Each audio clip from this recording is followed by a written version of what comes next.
Bilangan pasal 11. Api Tuhan. Pada suatu kali, bangsa itu bersungut-sungut di hadapan Tuhan tentang nasib buruk mereka. Dan ketika Tuhan mendengarnya, bangkitlah murkanya, kemudian menyalalah api Tuhan di antara mereka, dan merajalela di tepi tempat perkemahan.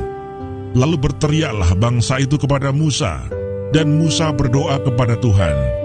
Maka padamlah api itu.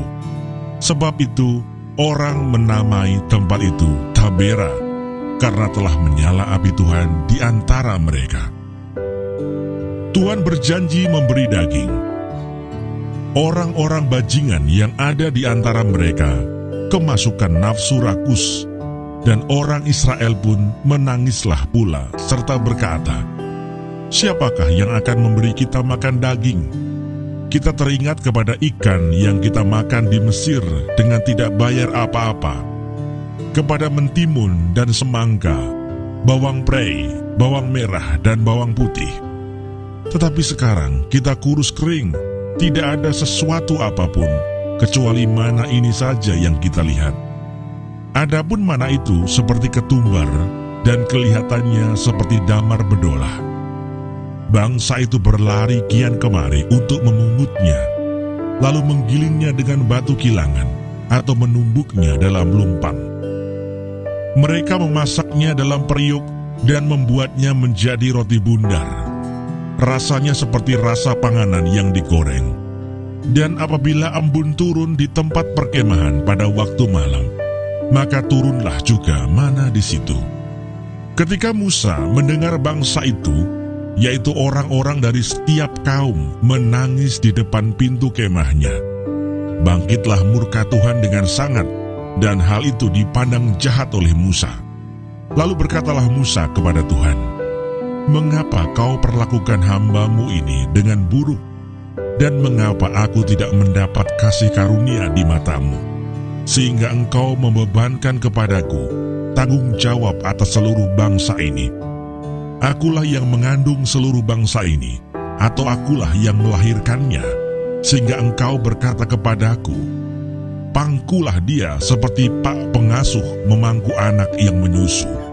Berjalan ke tanah yang Kau janjikan dengan bersumpah kepada nenek moyangnya. Dari manakah aku mengambil daging untuk diberikan kepada seluruh bangsa ini? Sebab mereka menangis kepadaku dengan berkata, berilah kami daging untuk dimakan. Aku seorang diri tidak dapat memikul tanggung jawab atas seluruh bangsa ini, sebab terlalu berat bagiku.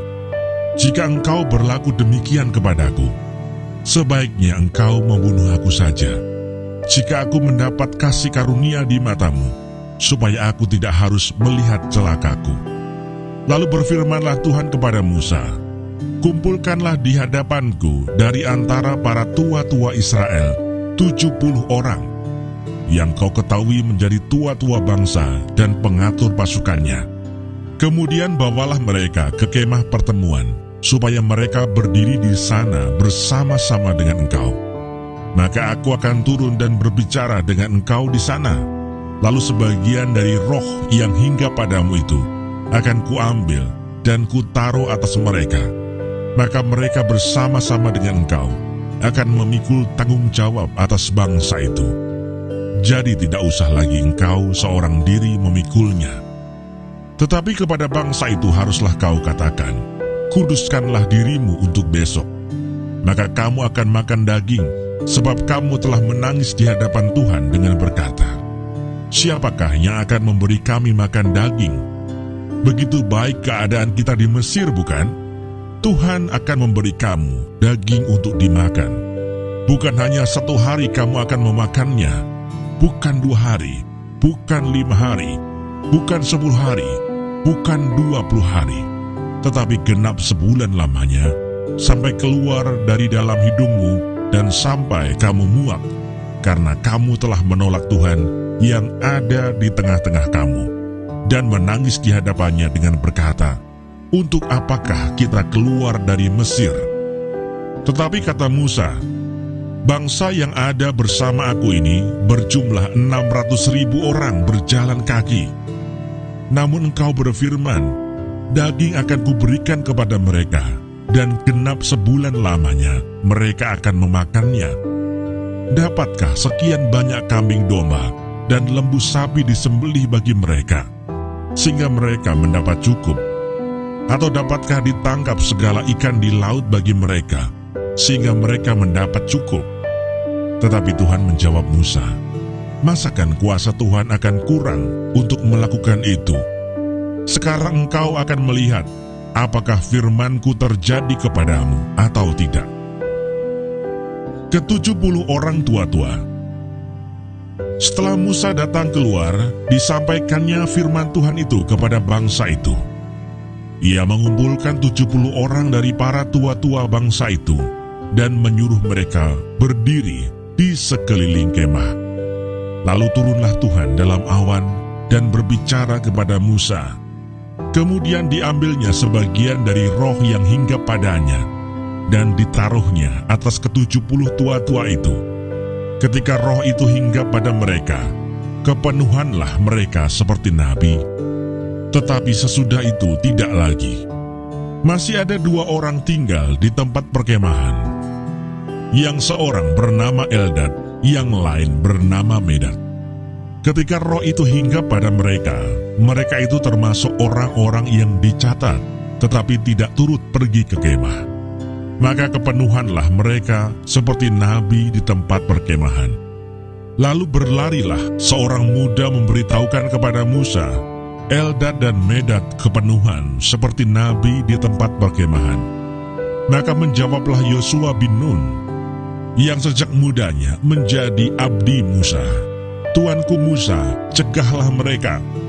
Tetapi Musa berkata kepadanya, apakah engkau begitu giat mendukung diriku? Kalau seluruh umat Tuhan menjadi nabi, oleh karena Tuhan memberi rohnya hinggap kepada mereka. Kemudian kembalilah Musa ke tempat perkemahan, dia dan para tua-tua Israel. Burung puyuh.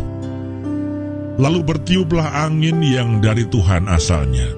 Dibawanya lah burung-burung puyuh dari sebelah laut, dan dihamburkannya ke atas tempat perkemahan dan di sekelilingnya, kira-kira sehari perjalanan jauhnya ke segala penjuru, dan kira-kira 2 hasta tingginya dari atas muka bumi. Lalu sepanjang hari dan sepanjang malam itu, dan sepanjang hari esoknya, bangkitlah bangsa itu mengumpulkan burung-burung puyuh itu. Setiap orang sedikit-dikitnya mengumpulkan 10 homer. Kemudian mereka menyebarkannya lebar-lebar sekeliling tempat perkemahan. Selagi daging itu ada di mulut mereka sebelum dikunyah, maka bangkitlah murka Tuhan terhadap bangsa itu, dan Tuhan memukul bangsa itu dengan suatu tulah yang sangat besar. Sebab itu dinamailah tempat itu Kibrot Ta'wa, karena di sanalah dikuburkan orang-orang yang bernafsu rakus. Dari Kibrot Ta'wa berangkatlah bangsa itu ke Haserot, dan mereka tinggal di situ.